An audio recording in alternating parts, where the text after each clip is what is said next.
Muchas gracias, muy amable. Buenos días a todos, buenas tardes. Un gusto estar aquí con ustedes por primera vez. Me gusta mucho el tema de que los ganaderos retomen toda esta actividad regenerativa, porque están tachados los ganaderos en el país en los estudios que tiene la Secretaría del Medio Ambiente Federal. La Semarnat dice que la causa número 1 de degradación de los suelos es el sobrepastoreo. Y el otro es cambio de uso del suelo, pero también asociado a sobrepastoreo. Entonces, me da mucho gusto que con estas actividades se defiendan, porque son los que alimentan a la población.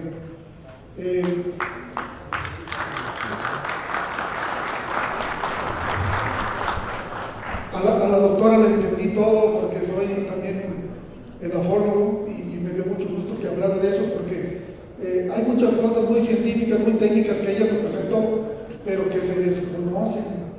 Y el tema es que cuando no conoces algo, si tú no conoces algo, no puedes querer al suelo, si no desconoces cómo trabaja, hay poca gente que me mete sobre todo el tema científico.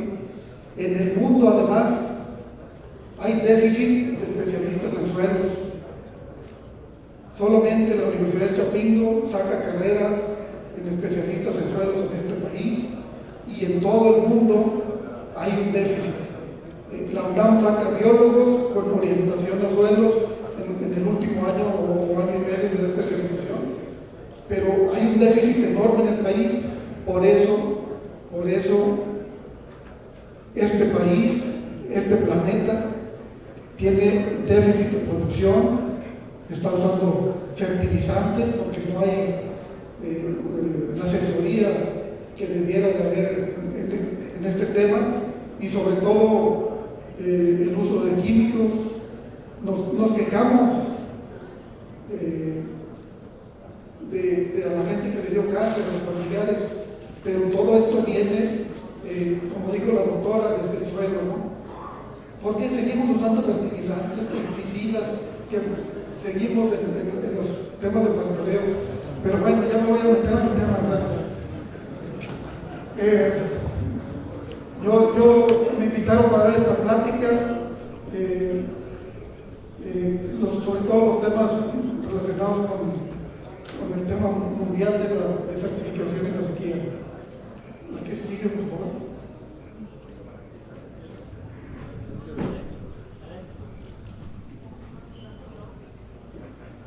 Bueno, también les voy a dar algo de texto.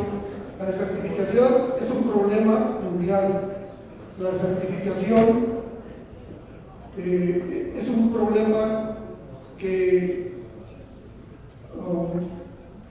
no se consideró primero un problema mundial cuando no conocíamos mucho el mundo. Se dice que solo después de unos grandes eventos que pasaron en el mundo hubo la atención mundial. Entre 1928 y 1933 pasó en Estados Unidos, en el Medio Oeste, lo que se llamó las grandes tormentas de polvo, ¿sí? A partir de ahí se atendió muchos de estos problemas. Hubo emigración de todo el Medio Oeste. ¿Y por qué creen que fue?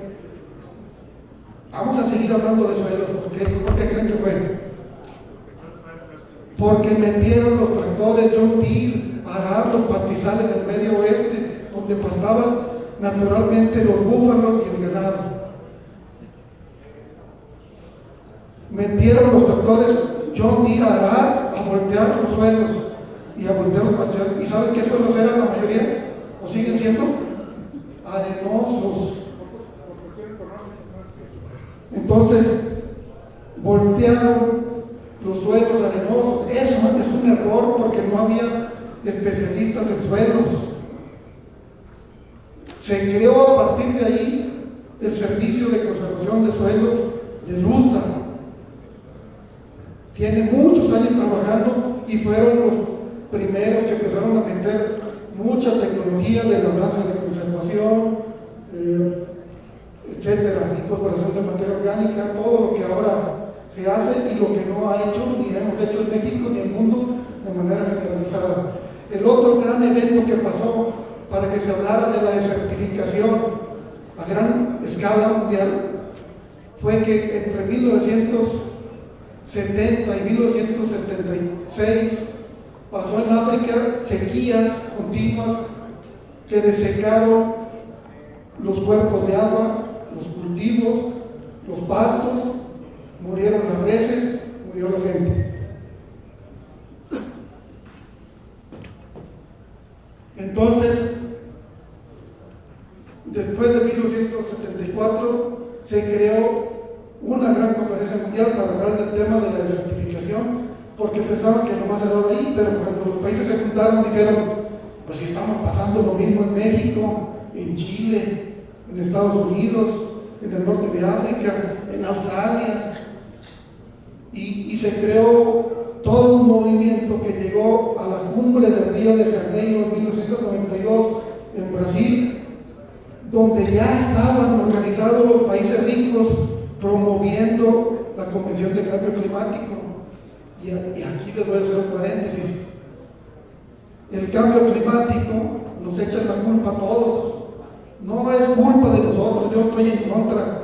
Cualquiera que ha oído, somos culpables de la humanidad. La humanidad no. El 1% de los ricos del mundo que tienen las empresas están y siguen contaminando. Y no es por ser detractor de nada. Seguimos usando gasolina en la empresa más contaminante del mundo, que es la Total. La francesa Total es la que más emisiones echa a la atmósfera y seguimos yendo a comprar. Porque nadie nos dice esas cosas, ¿no? Ellos son los países más desarrollados y la población más rica del mundo son las empresas que tienen todo lo más contaminante, que no nos quieran ver la cara a los demás. ¿Sí? Y sigue.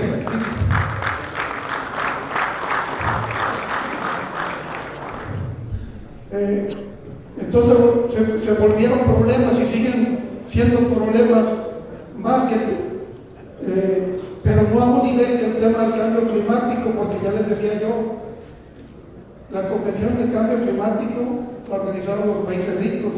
Cuando llegó una convención de desertificación a promoverse, ¿quién creen que la promovía?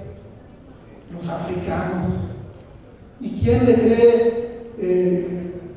¿Quién le empezó a creer a los africanos en una cumbre mundial como Río de Janeiro en el 92, donde se hablaba de países biodiversos, porque era en Brasil, y se hablaba de cambio climático?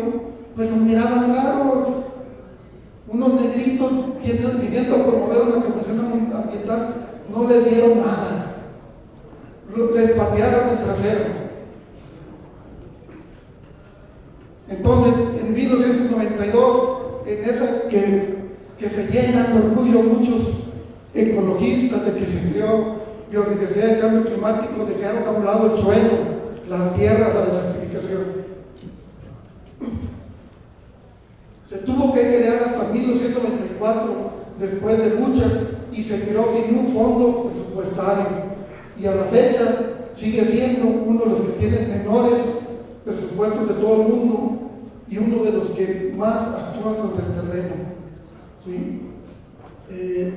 Además, pues la desertificación es una pérdida de la productividad persistente de las tierras, que tiene que ver con toda esta cosa de la producción de alimentos, porque ya nuestras tierras necesitan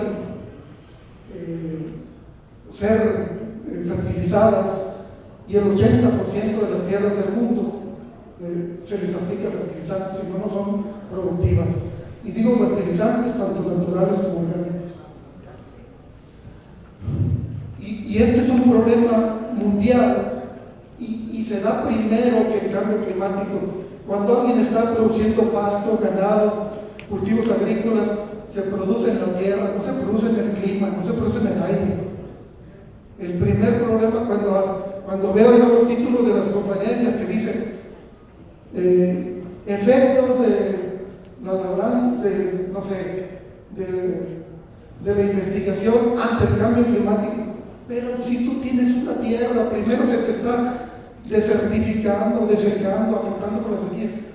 Después el cambio climático es un problema mundial, otros lo van a resolver. Tú como productor, enfócate a la tierra, por favor.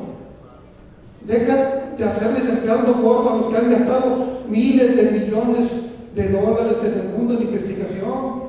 Es la principal crítica para esta convención ambiental. No estoy hablando, no quiero, estoy hablando solamente de lo que pasa, no detractando a nadie. El 99% de los alimentos todavía se producen en las tierras.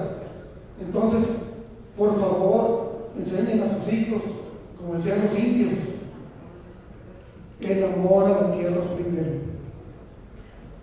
¿Para qué andamos viendo que si nos vamos a Marte, que es muy importante, las noticias y que el cambio climático? Enfóquense en cuidar sus tierras y en todo lo que han dicho los demás productores y técnicos, en primero cuidar su producción y hacerla más eficiente. ¿Cómo nos afecta en México la desertificación, la degradación de tierras y la sequía? Son parte de un mismo fenómeno. Todo esto en el mundo ya se ha afectado el 23% de las tierras y además el 75% está alterado. Les estamos dando la torre a las tierras productivas, a la alimentación y a lo que es la estabilidad, ¿sí? También del clima del mundo, porque los suelos son el reservorio de los almacenes de carbono orgánico más importantes. Y es más, después de todos los estudios de los cambioclimatólogos y todos, dice que hay que enfocarse al suelo ahora. Por eso también la doctora, qué bueno que nos habló de eso. Pero en México el país está afectado 59% en los niveles moderado, severo y extremo, y además se ven afectados la economía de 65 millones de personas. No estamos hablando de un problema menor, estamos hablando de algo tan relevante que primero las noticias nos meten otras cosas y uno dice cuando ve la televisión, por favor, lo importante no nos lo están haciendo ver.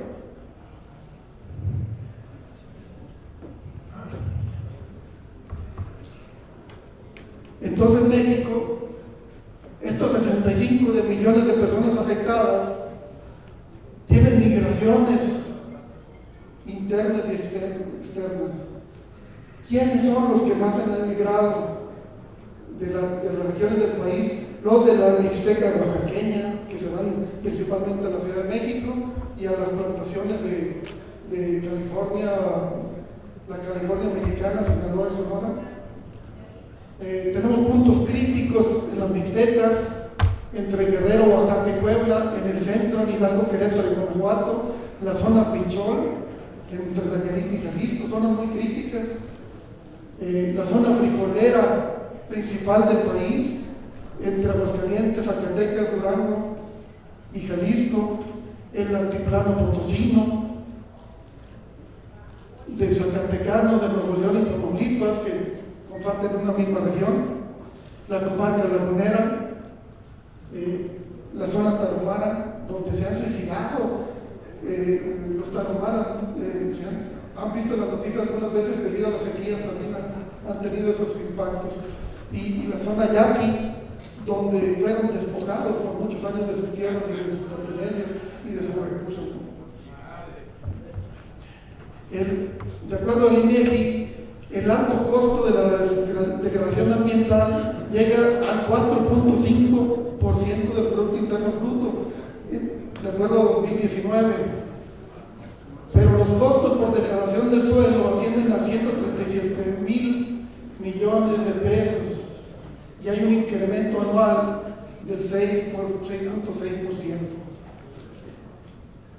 Eso es lo importante, donde debemos de fijarnos. Estamos acabando con nuestra sustentabilidad, estamos haciéndonos dependientes de otros, como ahorita somos dependientes de fertilizantes, por eso tenemos que comprar fertilizantes a precios caros, no tenemos una productora nacional de semillas como había antes. Hicimos del país desde 1974 para acá que este país empezara a decrecer en vez de aumentar, y aún así quiero eso sí dejar una cosa muy clara: somos la 13ª economía del mundo. El país, a pesar de todo, de los 200 países que existen en el mundo aproximadamente, no estamos tan mal, ¿sí? Nos quejamos, queremos hacer las cosas mejores, pero somos la 13ª economía del mundo, y bien o mal estamos batallando para ser mejores, y eso es digno de aplaudir, y agradezco, y por eso me gustó venir a estos foros. Gracias. Entonces, la degradación de las tierras, incluido el agua, suelo y la vegetación, es generalizada en todos los ecosistemas. En el 89% del país se da degradación de suelos, pero los recursos bióticos están degradados en más de la mitad, el 54%, los recursos edáficos del suelo, 63%, y los recursos hídricos, el 65%. En promedio, un 60% está degradado en agua, suelo y vegetación. Y la degradación de tierra severa y extrema tiene un 48% del país. Qué bueno que ustedes están haciendo algo al respecto, ¿no?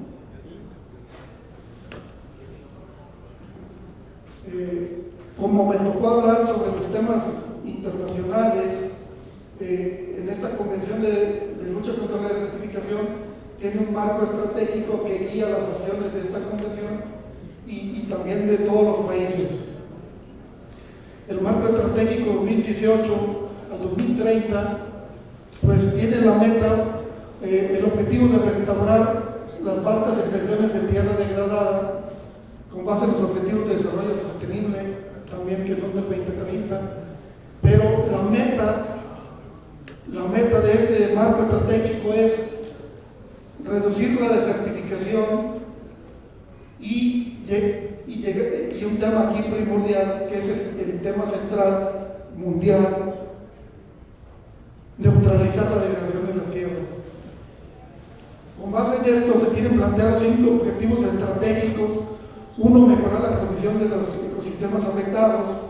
Otra, mejorar las condiciones de las poblaciones afectadas, de la población afectada.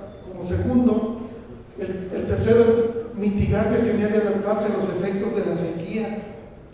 La sequía era un tema también que solamente hablaban los de cambio climático, y va a haber afectaciones por sequía y que van a incrementarse según los estudios, sí, pero hacer algo aterrizado sobre el suelo, sobre sequía, solamente se hace aquí en esta convención, y solamente lo hacemos los países, ¿sí?, que tenemos una política sobre sequía y que hacemos algo como lo que estamos haciendo en la CONAZA, la Comisión Nacional de las Zonas Áridas, que ahorita les platico. El cuarto objetivo estratégico es generar beneficios ambientales mundiales, y el quinto es movilizar recursos para financiar proyectos, pero que sean sustanciales, que sean adicionales a los ya existentes, porque yo les decía ahorita, hay 1 a 20 estudios para investigación, ¿sí? 20 para investigación y uno para aplicar a acciones directamente en terreno. Entonces, vamos a voltear eso. Por eso es importante ese último tema. No digo que la investigación sea mala. Lo que requerimos es investigación aplicada. Entonces el principal tema que yo les decía es neutralizar la degradación de las tierras. ¿Pero qué es eso? Neutralizar es equilibrar la tasa de lo que se degrada con lo que se recupera o que se restaura. No quiere decir que todo el 54% o el 60% que está degradado lo vamos a recuperar, sino estamos hablando de la tasa anual. Si nosotros tenemos una tasa anual de 100,000 hectáreas degradadas en el país, vamos a trabajar para que recuperemos al menos 100,000 hectáreas anuales por año. Eso es neutralizar la tasa de la degradación de las tierras. Ese es el ejemplo nomás. Entonces, ¿cómo se mide? A nivel mundial la meta 15.3 es luchar contra la desertificación, rehabilitar tierras degradadas y suelos afectados por sequía, inundaciones y procurar llegar a neutralizar la degradación de las tierras al 2030. Ni siquiera nos dicen, ya en este año, en el que sigue, vamos a neutralizar la degradación de las tierras. No, de aquí al 2030, que sea parejo lo que degradas con lo que recuperas en el mismo año. A eso se refiere, ¿no? Y de ahí para adelante mantenerse y restaurar más de lo que se degrada por año. Este indicador mundial tiene un indicador específico, 15.3.1, que es la proporción de la tierra degradada respecto a la superficie total de la tierra. Cada país tiene esta meta también, de los que nos hemos comprometido con los objetivos de desarrollo sostenible. Y los tres indicadores son uso del suelo y vegetación, la productividad de la tierra y las reservas de carbono superficial y del suelo. Otra vez el suelo. Y esto lo pusieron los científicos del mundo también. No es casualidad. Estamos hablando de lo que es vegetación, su productividad y el suelo.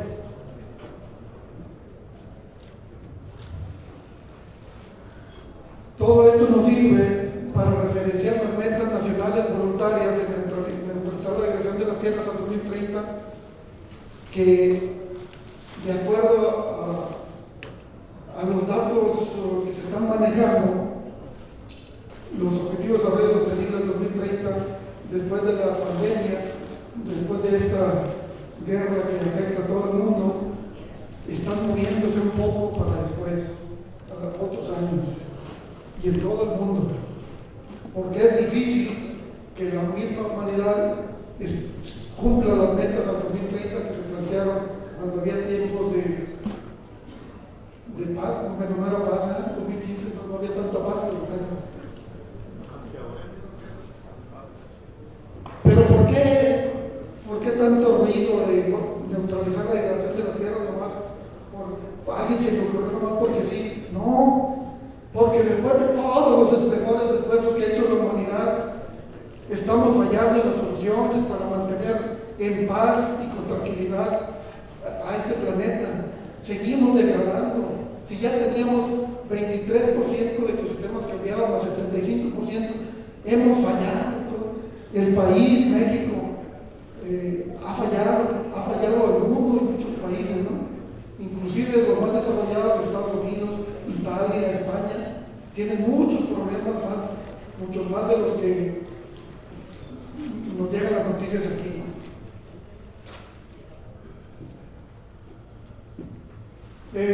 Entonces este es un movimiento mundial porque 113 de los 169 países que se han declarado afectados por degradación de tierras, desertificación y sequía en el mundo, se sumaron a toda esta política mundial de neutralizar la degradación de las tierras. Hicieron un compromiso por escrito, enviados por el secretario, por su secretario de Medio Ambiente o por su secretario de Estado o por su secretario de Agricultura de cada país. Y lo enviaron directamente a la ONU, comprometiéndose a lograr estas metas. Ahora vamos a hablar de datos. De acuerdo a una línea de referencia, los cambios de uso del suelo en México entre 2002 y 2014, que son las series del INEGI que en 2017 estaban todavía, no salía la más reciente, hay una pérdida de superficie arbolada de más de 1 millón de hectáreas, 1.2 millones de hectáreas en estos 12 años. Y esto les interesa a ustedes, y en arbustos y pastizales, ¿sí? Más que eso, 1.8 millones, ¿sí? También en esos 12 años de referencia.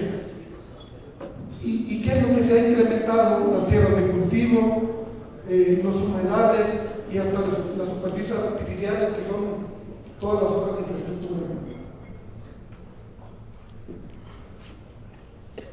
En la productividad de las tierras, la productividad de las tierras se hizo a nivel nacional con análisis de imagen satélite, evaluando el NDVI, es un índice para evaluar ustedes saben, ¿no? El incremento de la materia orgánica y todo eso. Bueno, en las plantas. En las superficies arboladas tenemos decremento, inclusive en los bosques tenemos decremento de la productividad, ¿sí? Las tasas de crecimiento de los árboles están decayendo en estos años, pero también en los pastizales y matorrales.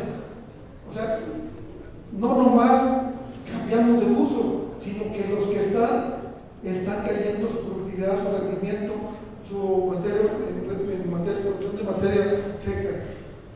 Las tierras de cultivo también están cayendo en productividad, y los humedales. Y ahora vamos al otro indicador, que es el de tendencias en la reserva de carbono orgánico de los suelos. Entre estos mismos años, ¿sí? También se evaluó para equiparar, y hay pérdida de carbono orgánico en tierras arboladas, ¿sí? Cuando hasta 20 toneladas por hectárea han cambiado en estos años, y no nomás en tierras arboladas. Cuando las tierras arboladas pasan a pastizales, tiene un decremento de menos 20. Cuando pasan a cultivos, cuando todos los bosques pasan a otro uso, hay pérdida de carbono orgánico del suelo. Cuando los pastizales, ¿sí? Pasan a otras tierras, ¿sí? Es decir, cuando pasan a otras tierras quiere decir que ya no sirven, ¿sí? Están pelones los cerros. Claro que pierden la materia orgánica, se pierden todo el suelo, se pierden lo productivo, se degradan. Cuando las tierras de cultivo, ¿sí? Pasan a pastizales, pierden también, están perdiendo, ¿sí? Carbono orgánico del suelo. No estamos ganando con cambiar nuestro suelo a pastizal. Estoy hablando de manera general, no de los buenos terrenos bien manejados. Eso es lo que está pasando a nivel país, ¿sí? Y por supuesto, cuando cambiamos de los humedales a cualquier otro uso del suelo, hay pérdida de carbono orgánico porque hay desecamiento, hay emisión, etc. Estos son los 3 indicadores con los que se evalúa la degradación de las tierras.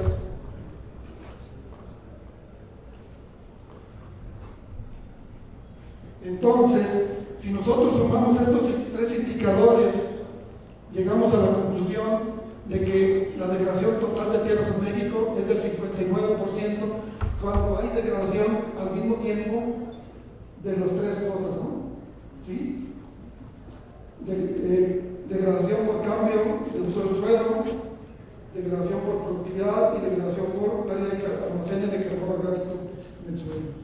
Y este es el mapa, pero ven que el desierto chihuahuense casi no está degradado en este mapa, porque no están las 3 cosas degradadas. Este mapa nomás suma cuando están las 3 cosas degradadas, pero puede estar 1 o 2 degradadas. Y esta información la usamos para hacer propuestas de metas nacionales voluntarias al 2030 o 2040, que es más factible, y hasta 2050, para neutralizar la degradación de las tierras. Entonces, derivada de esta información de los indicadores, nosotros estamos proponiendo, porque todavía no había, México todavía no había compromiso a Naciones Unidas para neutralizar la degradación de las tierras, apenas lo estamos preparando, nos lo dejó la Comisión Nacional Forestal a la CONASA de herencia desde 2017 a esta fecha. El año pasado nos pasaron este compromiso y estamos trabajando para que máximo en el primer semestre del año que viene se mande el país estas metas a la ONU. Entonces, la propuesta sería neutralizar la deforestación en 105,000 hectáreas anuales. Esa es la tasa anual de pérdida de vegetación arbolada entre 2012 y 2014. Recuperar o reconvertir o restaurar, o sea, neutralizar 160,000 hectáreas anuales forestales arbustivas, ¿sí? Es decir, matorrales. Incrementar la productividad de las tierras en 478,000 hectáreas arboladas, 504,000 hectáreas de pastizales y 423,000 hectáreas de cultivos, y estabilizar la tasa de decremento de productividad agrícola y pecuaria entre 12 y 60%. Equilibrar las pérdidas de almacenes de carbono agropecuarias en al menos 10 toneladas por hectárea de cultivos y 20 toneladas en pastizales.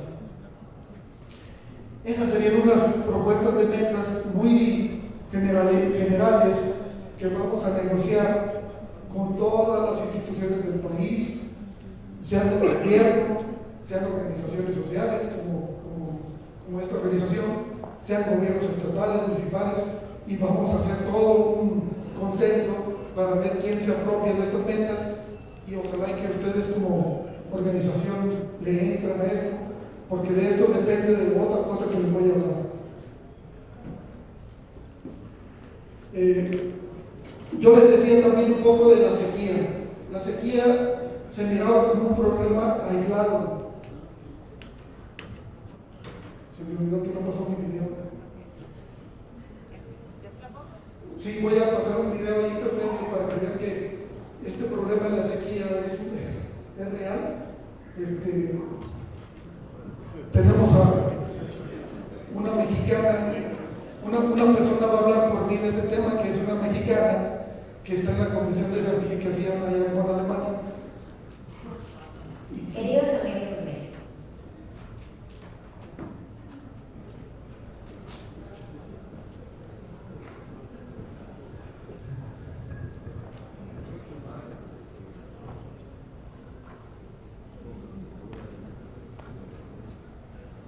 ¿no quiere hablar?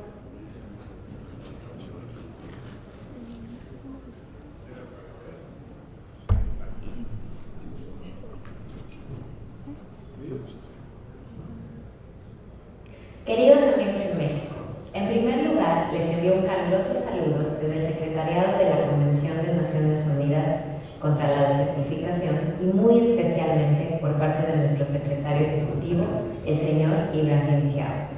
Como mexicana, es para mí un honor y un orgullo estar con ustedes el día de hoy en conmemoración del Día Internacional contra la Desertificación y la Sequía, este año con el tema Superando Juntos las Sequías. Como ustedes saben, este día, declarado por la Asamblea General de la ONU en 1997, busca difundir información sobre los problemas que nos representan la desertificación y las sequías, pero también generar una conversación sobre las soluciones y los siguientes pasos hacia la resiliencia.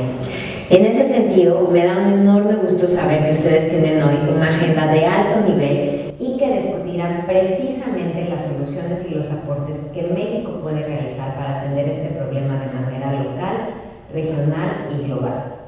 Hoy por hoy, la sequía, exacerbada por el cambio climático, ha dejado de ser un fenómeno cíclico y localizado que se podía más o menos atender. Hoy, todos alrededor del mundo somos afectados por la sequía de una u otra manera, ya sea de forma directa, como lo viven muchas comunidades en México, o por la escasez de alimentos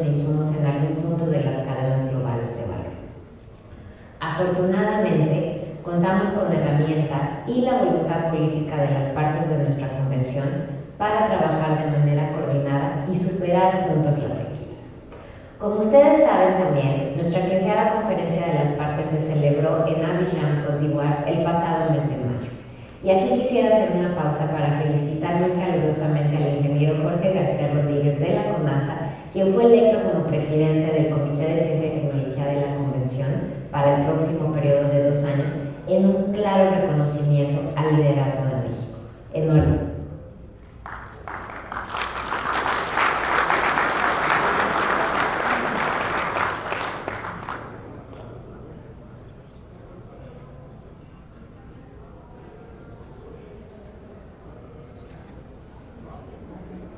Un claro reconocimiento al liderazgo de México. Enhorabuena.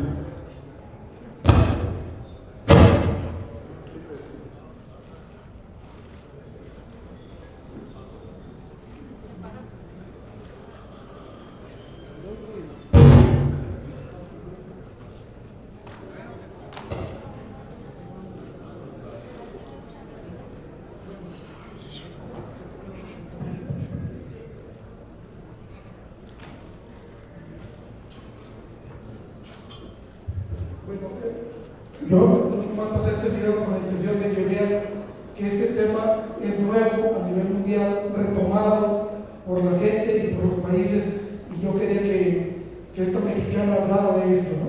Ella tiene un alto nivel, un alto perfil, y nos va a ayudar a gestionar fondos para estos temas de neutralizar la degradación de las tierras y la sequía. Ese es el compromiso que tenemos con el diálogo. Entonces, hay todo un tema que se está aterrizando a nivel. Estos 169 países están sacando la información que nunca habían sacado esos países sobre estos temas. Entonces les pidió en esta COP15 incorporar planes nacionales contra la sequía, porque muchos países ni siquiera tenían un plan nacional contra la sequía. Había una política aislada, como cuando la teníamos nosotros en 2011, 2012. No teníamos nada. Nos afectó una gran sequía regional de más del 90% del país, y fue cuando se creó el PRONACOSE, el Programa Nacional contra la Sequía, en 2013. Ese año lo más que hizo el FONDEN fue gastar 34,000 millones de pesos para atender la sequía y paliar cosas sin tener una política sustantiva, estructural, de fondo, como ahora sí hay en la Comisión Nacional del Agua. Entonces lo que se le pide a los países es una gestión del riesgo proactiva, no reactiva como se hizo anteriormente, coordinada y holística. Que esto es como cuando alguien dice vamos a manejar sosteniblemente. Pues sí, es lo ideal, ¿no? Pero es más rollo que eso, que estar operando las cosas, ¿no? Que tengan sistemas de vigilancia y alerta temprana, es decir, que nos den información antes de que venga la sequía. Yo me acuerdo que en 2010 hicimos un foro binacional de sequía entre México y Estados Unidos, cuando yo estaba en la Comisión Nacional Forestal, y decían los científicos americanos, lo ideal es que nos den una alerta de 90 días, 3 meses antes de que venga la sequía, que todos los pronósticos sean 90 días para tomar decisiones de cómo viene el clima. Pues sí, es lo ideal, pero no hay pronóstico ahorita, 90 días. Lo más que hay es un pronóstico a 20, 21 días, y es muy acertado, con 80% de probabilidad, pero si lo sumas a 3 meses, un pronóstico, te baja la probabilidad a menos del 50%. ¿Sí? Entonces, por eso es importante estos temas de vigilancia y alerta temprana. La vulnerabilidad, el impacto, medidas de mitigación. Cuando en este año, en la COP15, cuando a México le tocó intervenir sobre el tema de sequía, México les decía una cosa muy clara: A nosotros ahorita, el año pasado, volvimos a tener una sequía del 80% en el país. Nos pegó muy duro desde el año pasado y continúa en este año. Y aún que tenemos un programa nacional contra la sequía, el PRONACOSE, no estamos totalmente preparados. Igual que está pasando en Estados Unidos, en Australia y en muchos otros países. Hay sequía, pero no están al 100% preparados porque no hay pronósticos a tiempo. Entonces estamos haciendo medidas reactivas, estamos reaccionando. En esta convención está la interfaz de políticas científicas que incorpora la gestión inteligente de tierras frente a la sequía, y es un tema que científicos van a sacar toda una propuesta para este año también. Entonces, en esta COP nos prepararon para informar en este año con estos 3 indicadores nuevos. Todos los países hacen sus informes periódicamente, pero este año vamos a informar sobre sequía por primera vez.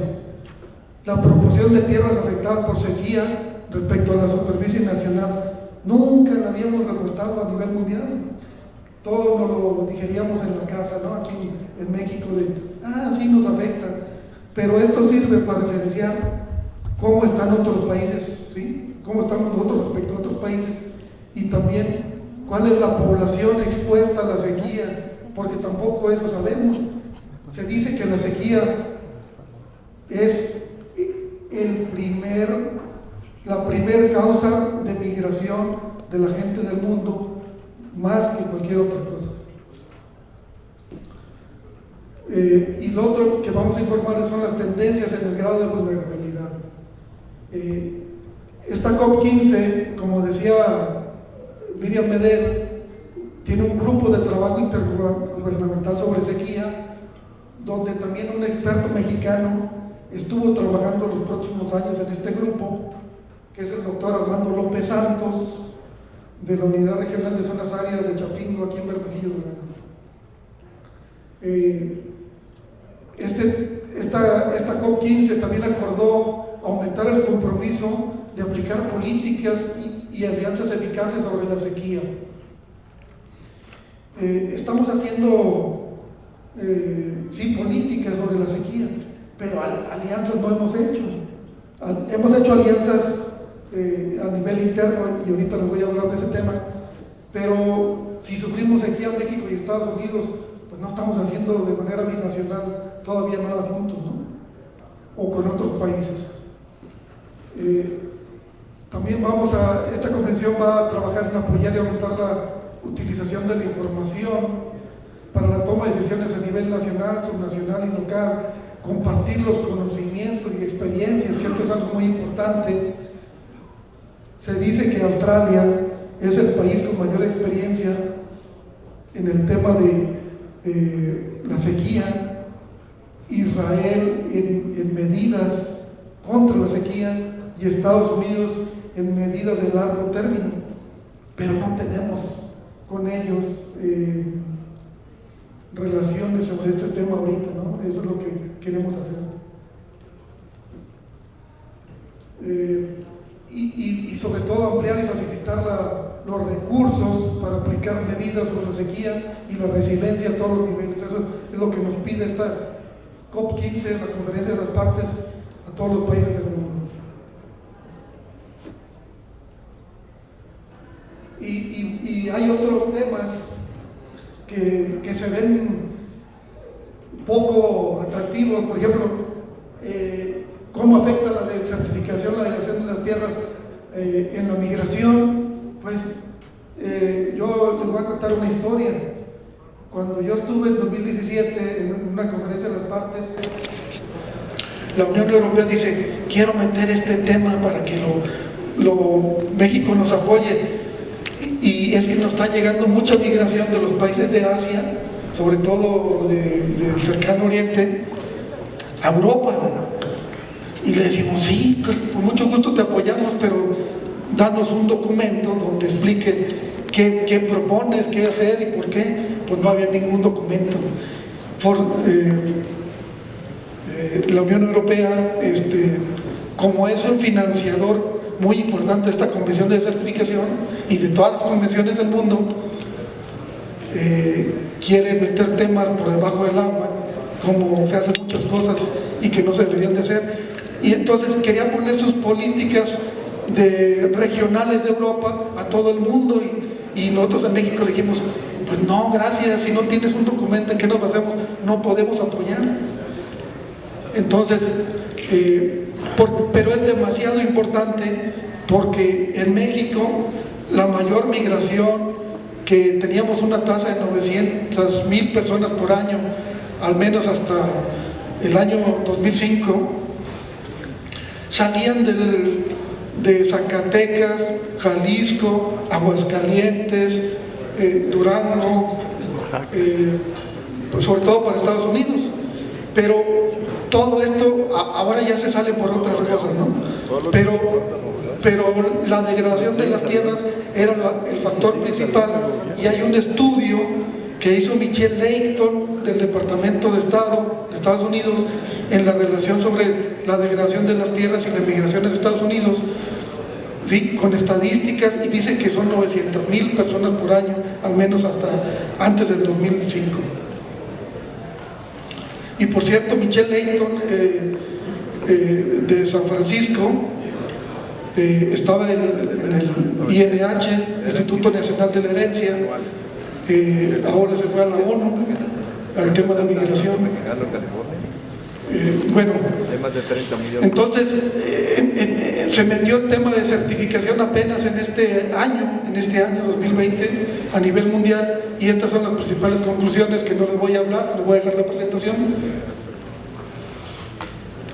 Pero también están incrementando los temas muy buenos de género, juventud, migración, tenencia de la tierra, y qué bueno que se meten estos temas, porque yo no sé si ustedes sabían las noticias, pero van puros viejillos a las convenciones ambientales, pura gente mayor que ya no va a cambiar su forma de pensar, y se necesita juventud para que empuje temas nuevos que a ellos les interesan, y sobre todo porque el mundo se les va a quedar a ellos, nos vamos a ir nosotros más pronto que ellos, ¿no? Por eso me da mucho gusto que el médico técnico haya traído a su familia y a sus jóvenes, a sus hijos. Vamos a impulsarlos para que vayan a estas convenciones mundiales. Ahorita me pondré en contacto con ellos. Vamos a impulsarlos, hombre, van que si les gusta levantarse temprano a los muchachos jóvenes, ya ganamos. Van a ser algo bueno en el mundo. No se mortifiquen, no, toda la noche. Llegan a la mañana, a las 6 de la mañana. ¿No se acuestan? Llegan muy temprano, a las 6 de la mañana. Bueno, vamos a pasarnos directamente a los recursos. Hay fondos internacionales dedicados a atender financiamiento sobre degradación de tierras. Este es el GES, o el Fondo Mundial para el Medio Ambiente, en la 8ª reposición de recursos, que está ahorita por llegar entre 2022 y 2024, se van a ejercer en el área focal de degradación de tierras. Hacienda junto con Semarnat están preparando los lineamientos nacionales para ejercer estos recursos. Estamos completamente a tiempo de, como organización, solicitar la inclusión de un proyecto de manejo regenerativo para acceder a financiamiento internacional, y piden solamente contraparte de 7-1. ¿Sí? Son recursos, no es un préstamo, son recursos, pero es 7-1, considerando no nomás recursos de contraparte en efectivo, sino también en especie. Entonces, por favor, si tienen unas voces de proyecto, acérquense con nosotros también para trabajar en preparar los proyectos. El otro fondo que existe es el Fondo de Neutralidad de la Degradación de las Tierras.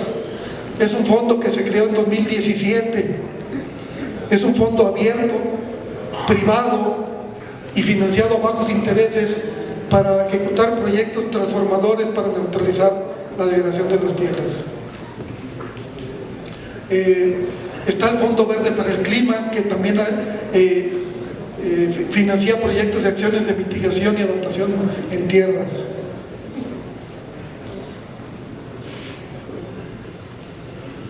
Pero como yo vengo de la Comisión Nacional de las Zonas Áridas, les tengo que decir, porque mi jefe así me lo dijo, no se crean, es por convicción.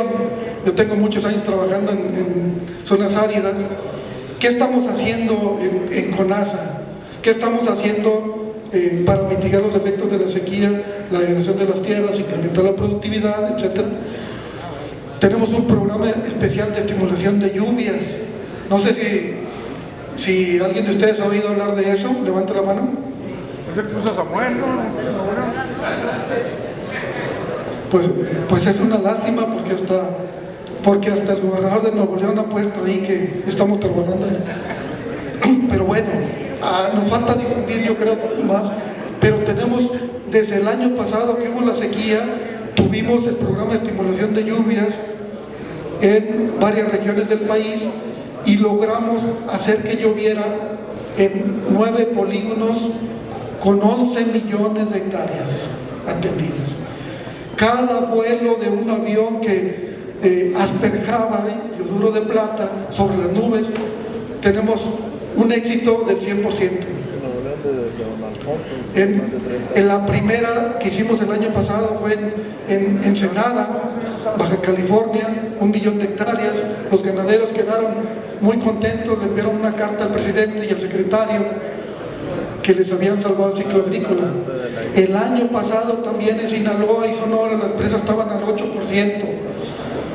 CONASA, coordinando alianzas con el Ejército Nacional, nos prestaron avionetas y pilotos para bajar los costos y hicimos estimulación de lluvia en polígonos de 2 millones de hectáreas aproximadamente en unas partes de Sonora, en la sierra, en la parte alta de la cuenca que da hacia las presas de Sinaloa y de Sonora también, y se incrementó en promedio hasta 54% el nivel de las presas, y para que me crean, antes de la época de lluvias.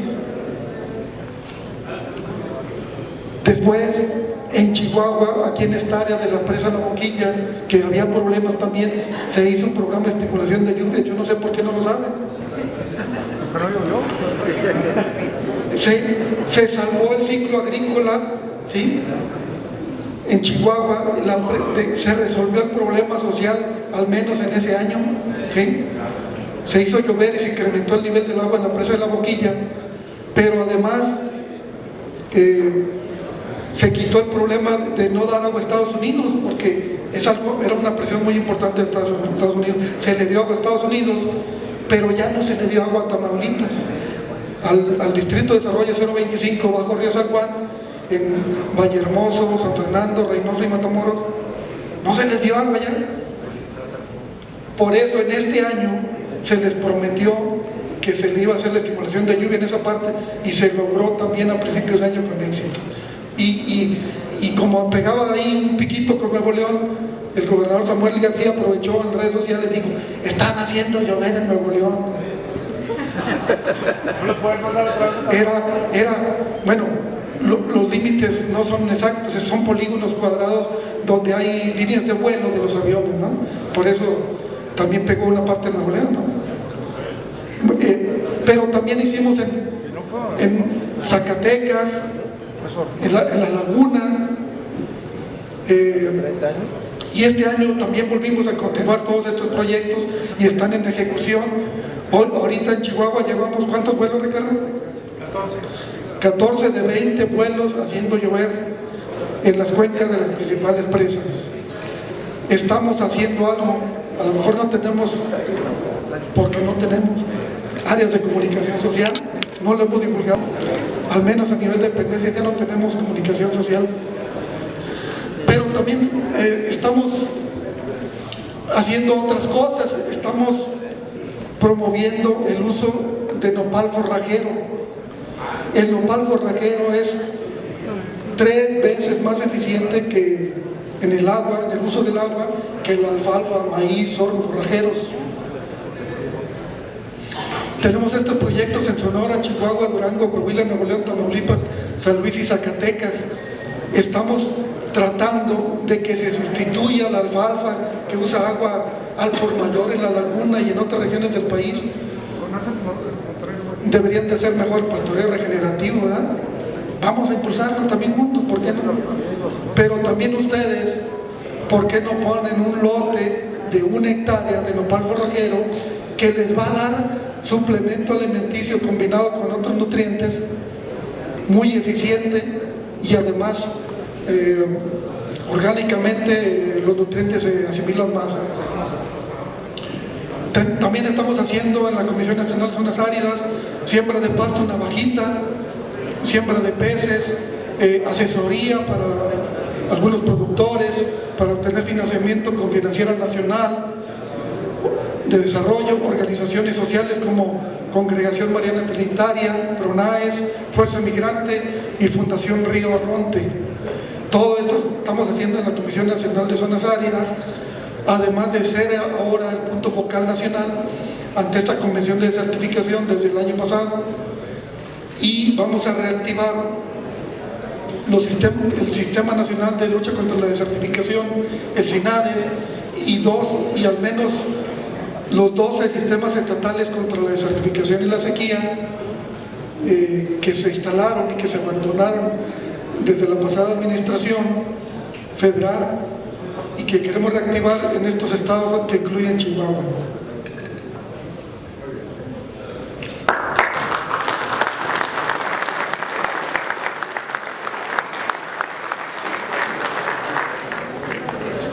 Gracias.